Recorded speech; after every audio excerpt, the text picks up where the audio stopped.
As he scrolled through the menu, he found at least a couple of pages filled with different options. Some ordinary, some exotic, and some, to Bobby, seeming absolutely revolting. Others still pointless. He thought of what his dad might say if he were there, as images of his old man lingered in his head. "See," he'd say, his voice turning into a scowl as he picked at the gross food particles in his metallic-smelling gray beard. "That's not a burger, grilled like that on a patty," he'd say, with a telling undertone of disdain in his voice. "That just tells you something. That shows the laziness of the chef. He's cutting corners to skimp on quality. He's trying to be lazy to save pennies, but he's driving away his own business. People like that are so stupid. They don't get anywhere in life because everyone can see that they don't have any foresight. They don't think ahead in life because they lack common sense." He punctuated these last three words for emphasis, slowly trying to preach to Bobby, but he wasn't having it. "You never cut back the quality. Believe me, I know burgers. I used to eat them all the time when I was a kid. Going around all over the country, just having fun on my motorcycle. Oh, it was great.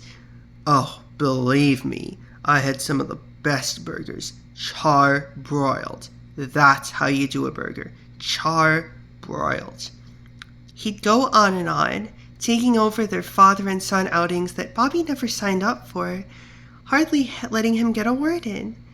Meanwhile, all he could do was discreetly roll his eyes and awkwardly flip through the menu, hoping he wouldn't get asked some other silly question out of the blue about why he thought some random decoration he'd barely noticed was there, or why one of the table lights was askew.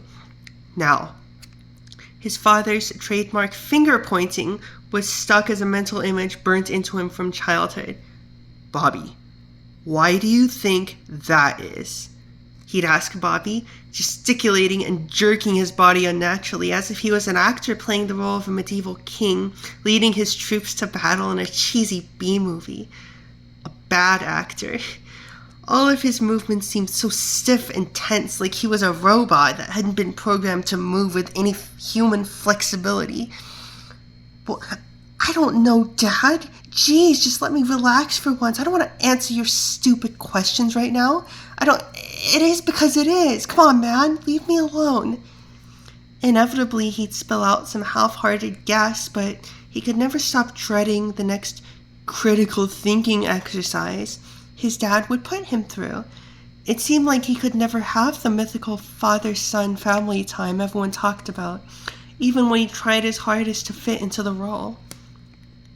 As he'd sat in awkward silence for minutes that seemed like hours, his dad would catch his attention in the corner of his eye, flailing his arms wildly and making a comically scrunched-up face, pretending to beat up someone from work.